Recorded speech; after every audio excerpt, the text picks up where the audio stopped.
नमस्ते बच्चों, कैसे हो आप सब? ठीक हो? अपनी तबीयत का ध्यान रखिए बच्चों। और घर में रहकर ऑनलाइन स्टडीज़ कर रहे हैं, माता पिता का कहना मानिए, अध्यापकों का कहना मानिए। हर वीडियो को ध्यान से देखिए, समझिए, फिर अपने शब्दों में पूछे गए प्रश्नों के उत्तर लिखना शुरू कीजिए, प्रयास कीजिए। कुछ समस्या हो, दिक्कत हो, डाउट्स हो तो आप हम अध्यापकों से संपर्क कर सकते हैं बच्चों। फ़ोन कीजिए, समस्या बताइए, हम समस्या का समाधान कर देंगे, ठीक है ना। आज इस सेशन में हम 9th class Hindi second language जो अंतिम लास्ट उपवाचक है, जिसका नाम है अपना स्थान स्वयं बनाए, इस उपवाचक के शेष भाग का अध्ययन करेंगे इस सेशन में। तो आपसे निवेदन है, आप अपनी Hindi 9th class Hindi second language का टेक्स्ट बुक पेज नंबर 66, 67 को ले अपना स्टडी मटेरियल और क्लास पर पास में रख लीजिए। पाठ को पढ़ते समय ध्यान से सुनना, इधर उधर नहीं देखना, ठीक है ना। आप बड़े बच्चे हो, ओके। पेज नंबर 67 देखिए। अब तक का भाग था, मंत्री ने एक युवक को बादशाह के कहने पर बादशाह की सेवा में लेकर आए। बादशाह ने उन्हें अपने पास कुछ उचित काम न होने पर उस युवक को अपने निजी यानी पर्सनल कार्यालय में चपरासी की नौकरी दी। मंत्री को बुरा लगा और युवक खुश था। वो कार्यालय बहुत ही गंदा था, धूल से भरा हुआ, सामान बिखरा हुआ, बंद था कई दिनों से। फिर भी युवक ने बहुत खुशी से इस काम को स्वीकार किया और मंत्री का भी आभार व्यक्त किया कि आपने मुझे सही काम दिलाया। मंत्री तो दिल में दुखी ही थे कि मैंने इस युवक की अच्छी नौकरी छुड़वाकर अच्छा पद दिलाने के लिए राजा के बादशाह के पास लेकर आया, मैं बादशाह ने तो इसे चपरासी बना दिया। पर युवक बहुत खुश था, उसने यही अपने भाग्य समझा कि मैं कम से कम बादशाह के सेवा में तो आया। उसने उस कार्यालय यानी ऑफिस की साफ सफाई की, उसे सजाया, उसमें जो कुछ भी सामान मिला वो सामान उसने बेचा। उस सामान कुछ पैसा उसने ऑफिस को सजाने में खर्च किए और कुछ पैसे उसने राजा के भंडार में, राजा के खजाने में जमा करवा दिए। यहाँ तक का भाग हमने देखा। और उसने जो सामान बेचा और जो सामान खरीदा ऑफिस के लिए, उस दोनों की उसने रसीदें ली हुई थी, रिसिप्ट बिल लिए हुए थे। अब आगे भाग को हम पढ़कर समझेंगे। पेज नंबर 67 देखिए। अब वह स्थान सचमुच शाही हो गया। कुछ दरबारियों ने बादशाह से उसकी शिकायत की कि वह रुपया लुटा रहा है। एक दिन बादशाह गुस्से में भरे वहां गए तो देखकर दंग रह गए। उन्होंने तेज आवाज में पूछा, तुमने यह सजावट किसके रुपए से की है? युवक ने उत्तर दिया, यही के रुपयों से हुजूर। कहकर उसने रद्दी लिफाफों की कहानी सुनाई और खजांची से गवाही दिलाई कि सामान खरीदने के बाद बचा हुआ रुपया खजाने में जमा किया गया है। बादशाह प्रसन्न हुए और उन्होंने युवक को अपने राज्य का वित्त मंत्री बना दिया। दूसरे मंत्री इससे परेशान हुए क्योंकि न वह बेईमानी करता था न करने देता था। जो भी मंत्री बादशाह के पास जाता, किसी न किसी बहाने उस युवक की शिकायत करता, जिससे कि वह बादशाह की नज़रों में गिर जाए। देखिए, युवक ने जो काम किया था सचमुच बहुत तारीफ करने लायक यानी प्रेज करने लायक था, क्योंकि उस पुराने दफ्तर को उसने एक नए शाही दफ्तर यानी रॉयल ऑफिस बना दिया था। ये कुछ मामूली बात नहीं है बच्चों। अगर उस युवक की जगह आप होते या मैं होती तो अपना ईगो फील करती पहले, है ना? क्योंकि अच्छी खासी नौकरी छुड़वाकर इसने मुझे चपरासी बनवा दिया, एक अटेंडर बनवा दिया। मगर देखिए बच्चों, वो युवक कितना प्रतिभावान है, उसका कितना अपने आप पर संयम है, उस पर आत्मसंयम होना बहुत ज़रूरी है बच्चों, जो मुझमें और आप में नहीं है। हम लोगों को सीखना है, इसी तरह नैतिक कहानियों से हमें सीखना है, हमारा आत्मबल बढ़ाना है हमें, ताकि हम भी इस युवक की तरह जीवन में अभिवृद्धि के चोटी पर पहुँचे। देखिए उस युवक ने अपने मेहनत और लगन से उस पुराने ऑफिस को शाही ऑफिस, शाही कार्यालय, रॉयल ऑफिस बना दिया। इसको देखकर अन्य दरबार के अन्य लोग राजा से उसकी शिकायत करने लगे कि वह आपका पैसा ऐसा लुटा रहा है। जब राजा को गुस्सा आया और उसने उस युवक को बुलाकर पूछा कि यह रुपये, तुमने ये सजावट किसके रुपये से की है? इस तरह बादशाह ने गुस्से से उस युवक को बुलाकर पूछा। तब उस युवक ने बड़े विनम्रता से जवाब दिया कि यही के रुपयों से हुजूर। और उसने खजांची, जो खजाने के मालिक होते हैं, उस खजांची से गवाही यानी प्रूफ भी दिलवाया कि बचा हुआ रुपया उसने राजा के खजाने में जमा कर दिया है, और उसमें रसीदें भी, रिसिप्ट्स भी बताया बादशाह को। तब बादशाह बहुत प्रसन्न हुए और इस युवक के हार्डवर्किंग पर, मेहनत के गुण को देखकर चकित हो गए, प्रसन्न हो गए, बहुत खुश हो गए। और उन्होंने इस युवक को चपरासी के पद से निकालकर अपने राज्य का वित्त मंत्री यानी इकोनॉमिक मिनिस्टर, जो कर वसूल करता है, लगान वसूल करता है और लाकर राजा के राज्य भंडार पे खजाने में जमा करता है, फाइनेंस मिनिस्टर, वित्त मंत्री यानी फाइनेंस मिनिस्टर बनाया। यह देखकर अन्य दरबार के अन्य लोग परेशान हो गए, क्योंकि यह लड़का बहुत ईमानदार था, हॉनेस्ट था, ना बेईमानी करता था, ना किसी और को करने देता था। He is very honest person. He is not doing dishonesty work and not allowing to do others to do that work. ये खुद बेईमानी नहीं करता था, किसी और को बेईमानी करने देता नहीं। इसलिए लोग परेशान हो गए और उन्होंने रोज कोई ना कोई व्यक्ति राज दरबार का इस युवक के विरुद्ध में राजा से कंप्लेंट करते थे, शिकायत करते थे। तो आगे क्या हुआ देखिए। वे यह काम क्यों कर रहे थे? क्योंकि इस युवक को लेकर वे बहुत परेशान थे और वे चाहते थे कि ये युवक इस दरबार से चले जाए, राजा के नज़रों में इसका सम्मान गिर जाए। इसके लिए जो राजा के नज़रों में आदर, सम्मान और प्रेम है वह बदल जाए और राजा खुद इसे दरबार से निकालते। इसलिए ये लोग तरह तरह की शिकायतें, कंप्लेंट्स लेकर बादशाह के पास जाते थे और उस युवक की शिकायत यानी कंप्लेंट करते थे। देखिए एक बार क्या हुआ, एक दिन की बात यहाँ बताया है।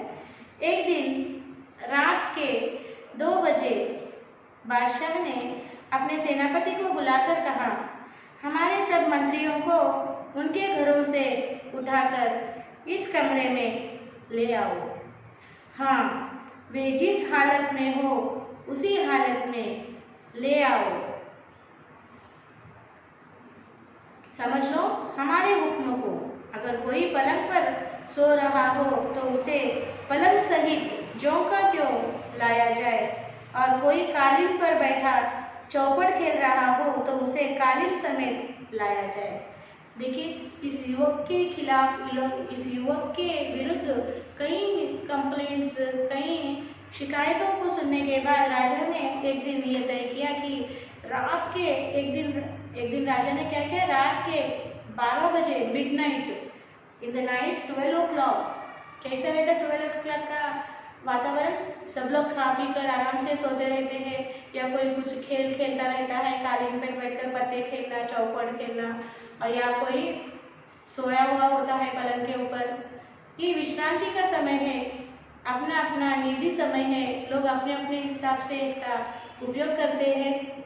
तो इस रात के 12 बजे ओके राजा ने अपने सेवकों को राजा ने अपने सेनापति को बुलाया। सेनापति जो सेना का नायक होता है, सेना नायक सेना को प्रशिक्षण देता है, युद्ध के समय सेना का मनोबल बढ़ाता है।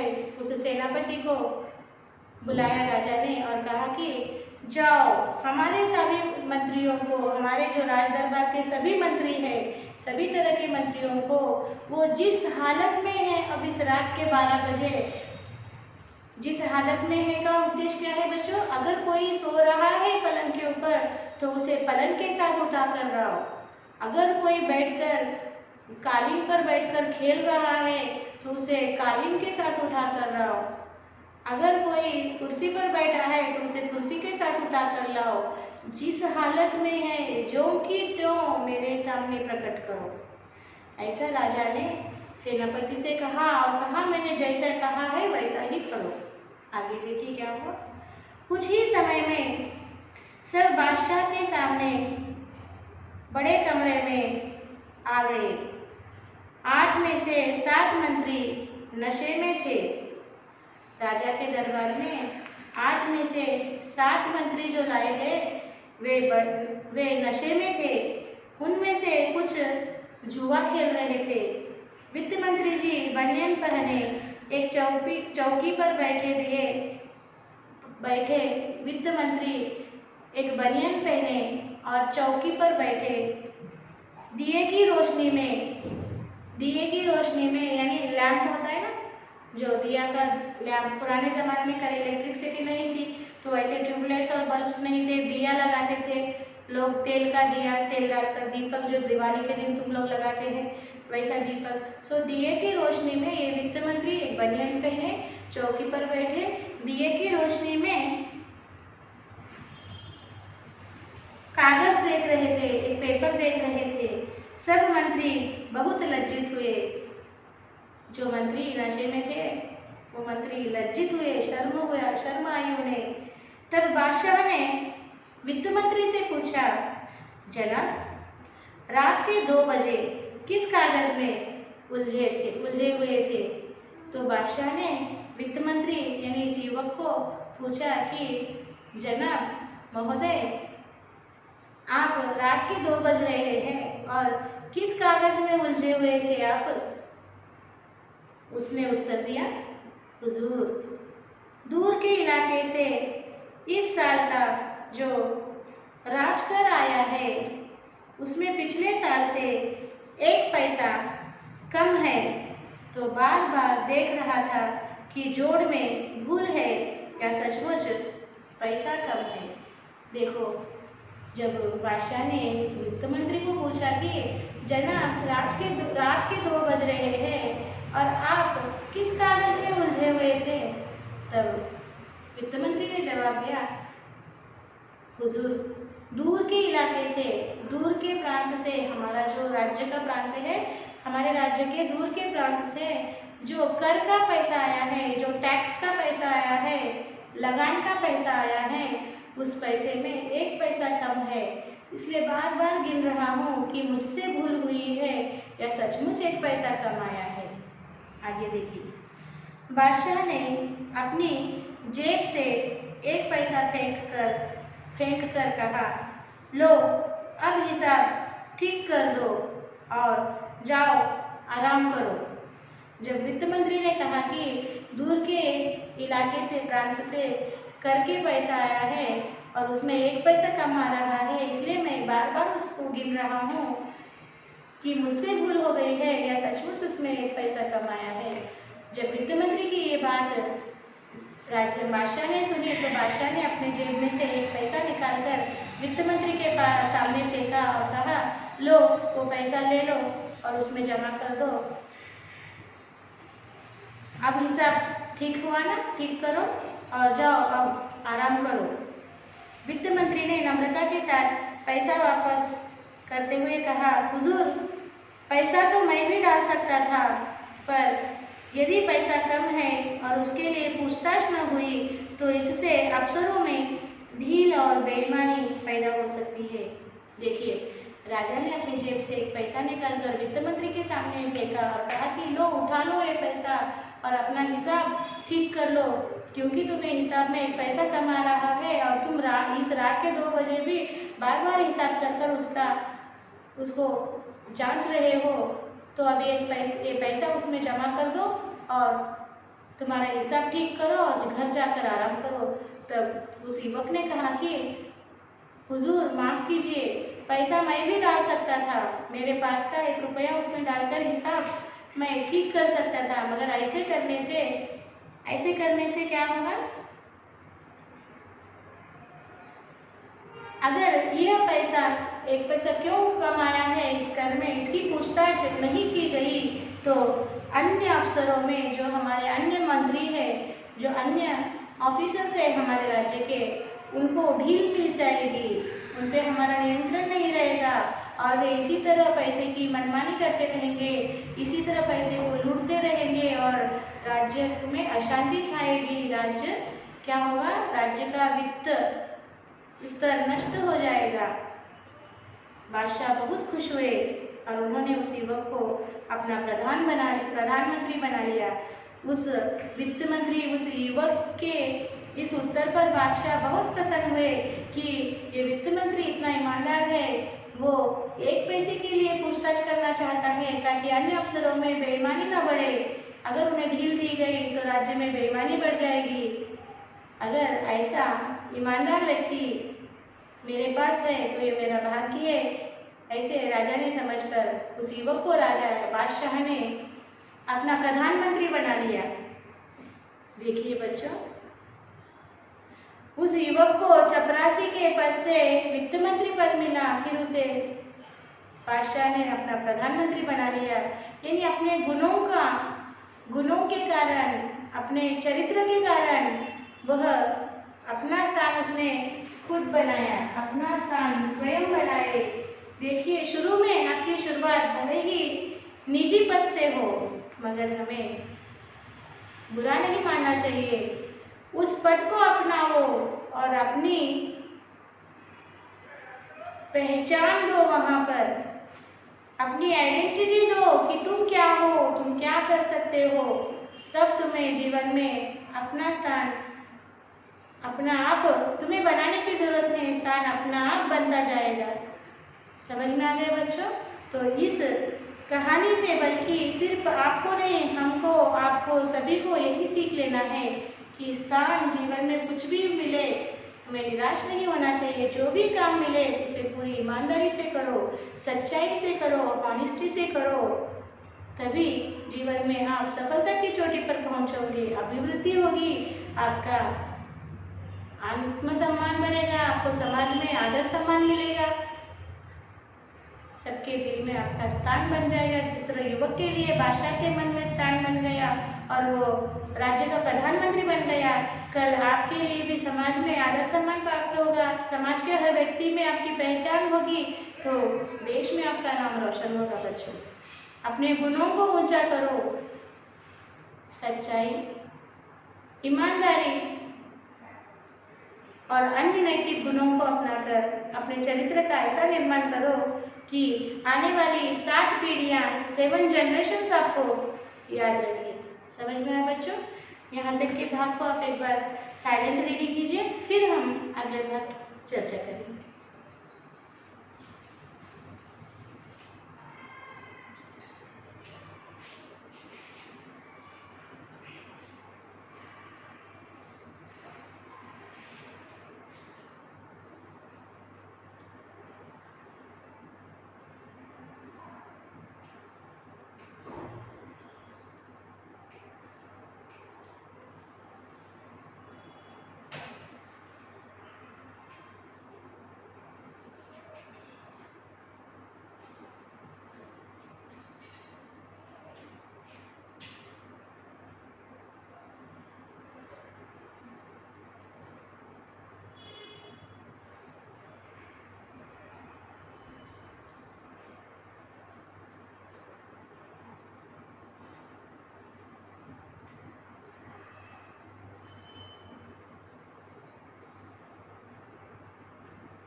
बढ़िया बच्चों, साइलेंट रीडिंग हो गया। तो बच्चों आप एक बार मेरे साथ इस पाठ का वाचन कीजिए, रीडिंग कीजिए, जिसे हिंदी में कहते हैं आदर्श वाचन। अध्यापिका या अध्यापक के साथ जो आप अध्यापक पढ़ाने के बाद उसका रिपीटेशन करते हैं, रीडिंग करते हैं, उसे आदर्श वाचन कहा जाता है। ये किस लिए करना है पता है आपको? ताकि आपको पता चले कि एक एक शब्द, एक एक वाक्य आपको किस तरह पढ़ना है, उसका उच्चारण यानी प्रोनाउंसिएशन कैसा करना है, ये अध्यापक पढ़कर आपको सुनाएंगे, तभी आपको पता चलेगा। तो एक बार मैं पढ़ाऊंगी आपको, मेरे साथ पढ़िए, फिर उसके बाद आप हर रोज एक पाठ का 2 बार मौन वाचन यानी साइलेंट रीडिंग कीजिए, ठीक है ना? तो अभी हम पाठ पढ़ेंगे, मेरे साथ पढ़ना शुरू कीजिए। एक बादशाह था, उसने एक दिन अपने मंत्री से कहा, मुझे अपने लिए एक आदमी की जरूरत है। आपकी दृष्टि में कोई हो तो ले आए, पर इतना ध्यान रखें कि आदमी अच्छा हो। बहुत दिनों की जांच पड़ताल के बाद मंत्री को एक आदमी सही लगा। उसने उसकी नौकरी छुड़ा दी और उन्नति का आश्वासन देकर बादशाह के सामने पेश किया। बहुत देर तक तो बादशाह को अपनी बात याद ही न आई। बाद में बोले, हाँ, उस समय शायद कोई बात मन में थी, पर अब तो कोई बात नहीं है। मंत्री ने कहा, हुजूर, मैंने इसे हजारों में से छाटा है और बढ़िया नौकरी छुड़वा कर इसे लाया हूँ। बादशाह ने जरा सोचकर कहा, हमारे पास तो इस समय कोई काम नहीं है, पर तुम बहुत कह रहे हो तो हम अपने निजी कार्यालय में चपरासी रख सकते हैं। वेतन 15 रुपये मिलेगा। मंत्री को बुरा लगा। उस युवक ने कहा, मेरे लिए सबसे बड़ा वेतन यह है कि मुझे आपने बादशाह की सेवा करने का मौका दिलाया। और वह तैयार हो गया। मंत्री जब उसे कार्यालय में छोड़ने गया तो वहाँ धूल ही धूल थी, क्योंकि बादशाह वहाँ न कभी जाते थे और न काम करते थे। मंत्री दुखी हुआ, पर युवक खुश था, क्योंकि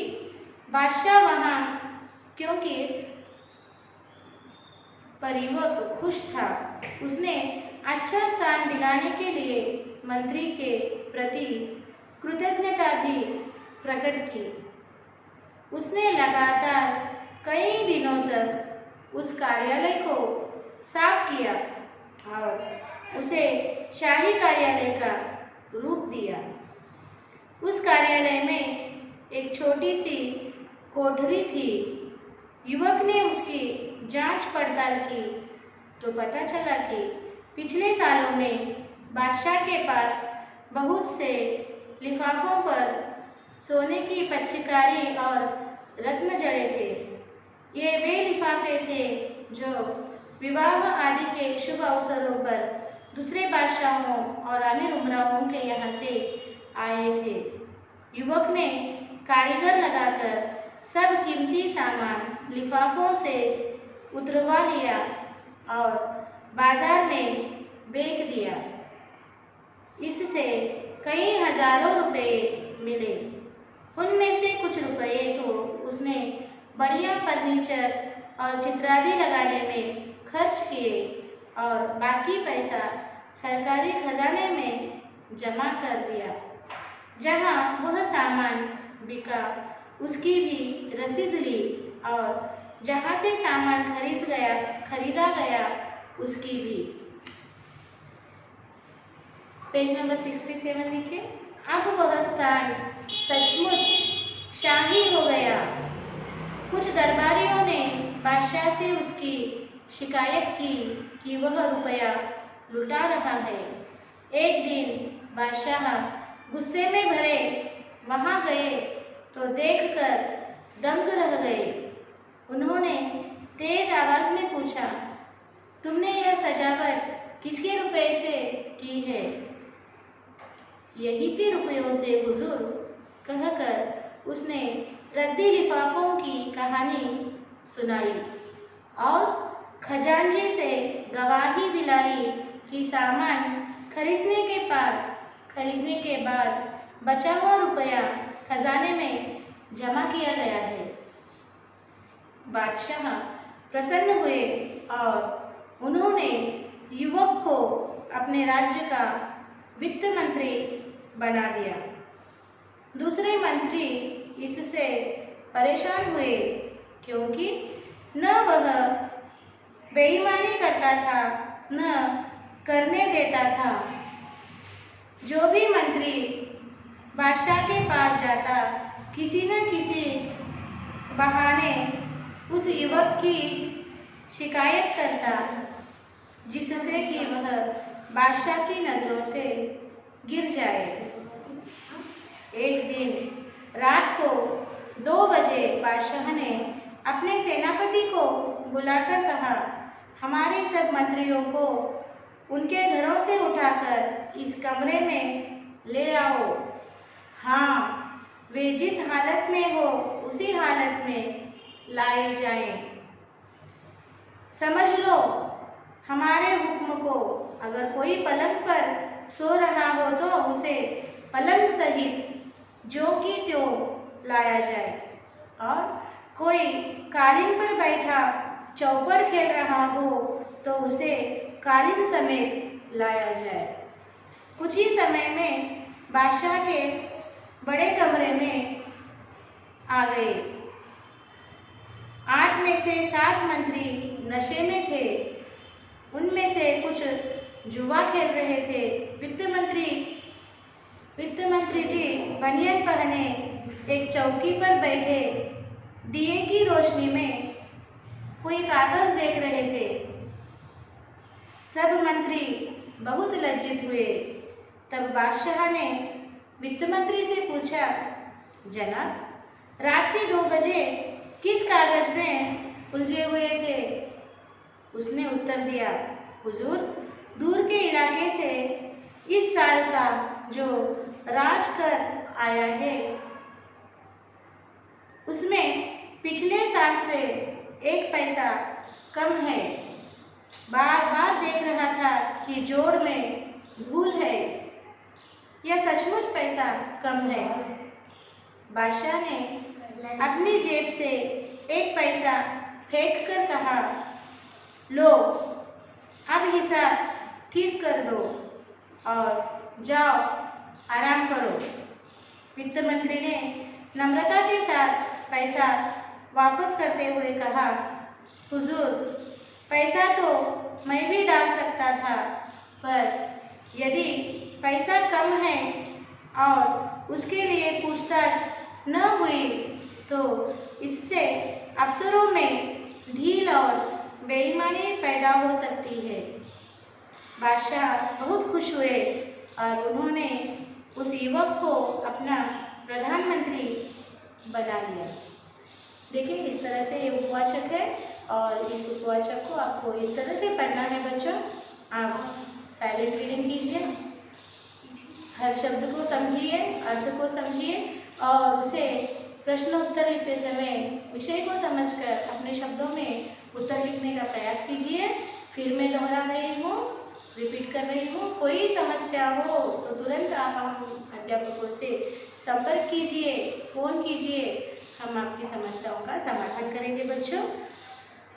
तो आज हम यही रुकेंगे बच्चों और इसके जो प्रश्नोत्तर है इसको आपको स्टडी मटेरियल में से पहले पढ़ना है, फिर समझना है, फिर अपने सरल शब्दों में लिखने का प्रयास कीजिए। लिखिए और लिखकर स्कूल का जो मेल ID दिया गया है उसे समय में भेज दीजिए। तो आपका साक्षी इस तरह है। आज साक्षी लिखिए, साक्षी सब्जेक्ट लिखिए हिंदी, सेकेंड लैंग्वेज, क्लास लिखिए 9th क्लास, और होमवर्क लिखिए learn and right all, learn and right all question and answers from text book page number 67, text book page number 67 in HW one time. यहाँ पर parents side लीजिए और यहाँ पर teacher side. Okay, और बच्चों होमवर्क लिखकर जो स्कूल का मेल आईडी दिया गया है उस मेल आईडी को समय में भेज दीजिए, कोई पेंडिंग वर्क मत रखिए।